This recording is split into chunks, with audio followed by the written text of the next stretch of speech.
Hey family, it's Lily. Today I'm sharing something deeply personal, a story about spiritual warfare, deception, and how God and my spirit guides protected me from giving away my soul.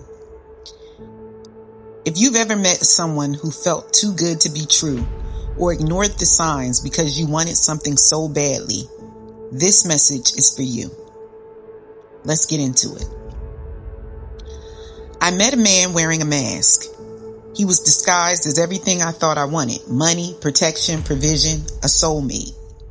He told me he fought with the devil on my behalf, that the devil couldn't have me because he was sent to protect me and help me fulfill my destiny. Sounds crazy, right? But here's the thing.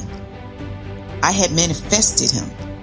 I was at a breaking point, praying desperately, and suddenly, there he was. The seduction.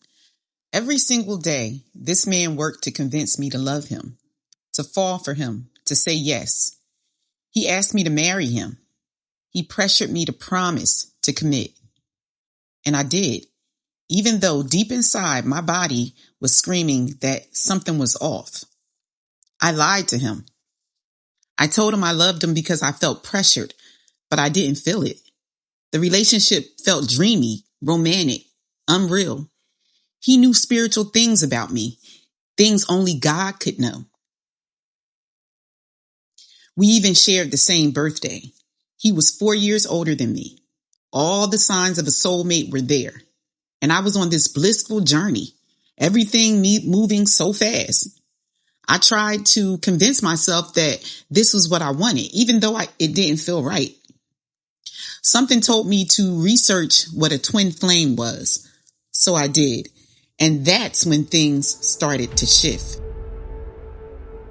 The mask falls off.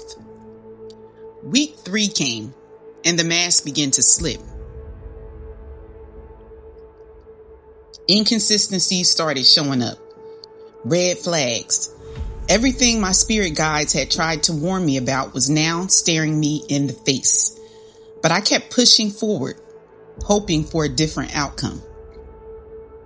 One night, the energy between us felt completely off. He didn't call me back like he promised. No explanation, no accountability. The devil had me fooled. My spirit guides came to me again. They pleaded with me, just leave, but I wasn't ready. So they asked me to do a test. I did the test. And that's when the mask fell completely off. The eruption. He broke character. That calm, smooth exterior cracked wide open, and this chilly anger erupted like a volcano. He yelled at me, accused me of disrespecting him. And what did I do to disrespect him? I told him I didn't want to move fast anymore. I wanted to slow down and get to know each other without all the pressure. No soulmate talk, no marriage plans, no talk about our future kids. None of that. That's it. That's all I said. And in that moment, I saw it clearly. Things got real fast. He didn't want me.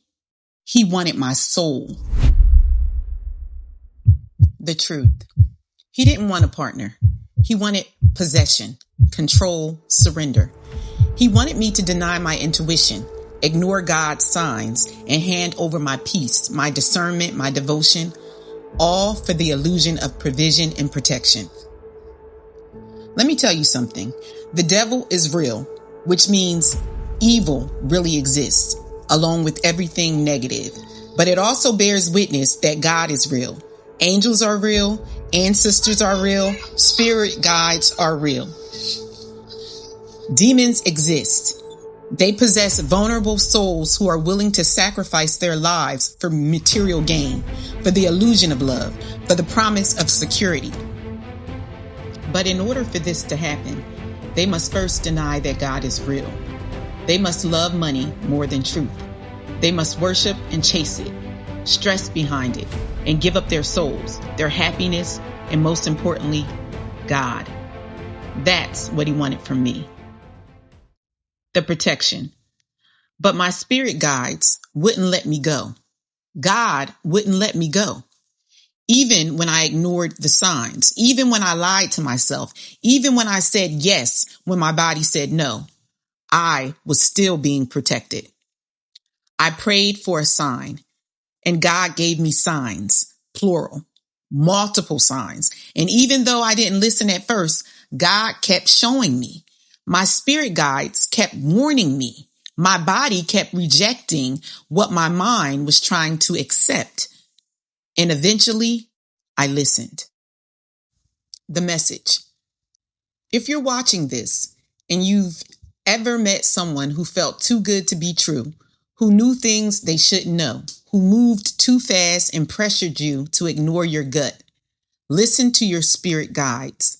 Listen to God. Listen to your body. The enemy doesn't always come with horns and a pitchfork. Sometimes he comes disguised as your soulmate, as your provider, as your destiny. But real love doesn't demand your soul. Real love doesn't erupt in anger when you ask to slow down. Real love doesn't punish you for protecting your peace. I choose my soul. I choose God. I choose the signs, the spirit guides, and the truth, even when it's uncomfortable. And I'm still here, still whole, still protected. That is the power of discernment. That is the power of no when everything in you wants to say yes. That is the power of trusting that God's protection is greater than the enemy's seduction. The devil is real, but so is God. And God already won. So if this message spoke to you, drop a comment below. Share your story. Let's build each other up in truth and discernment. Don't forget to like, subscribe, and hit that notification bell so you don't miss the next video. I'm Lily, and I'll see you in the next one. Thanks for watching. Shalom.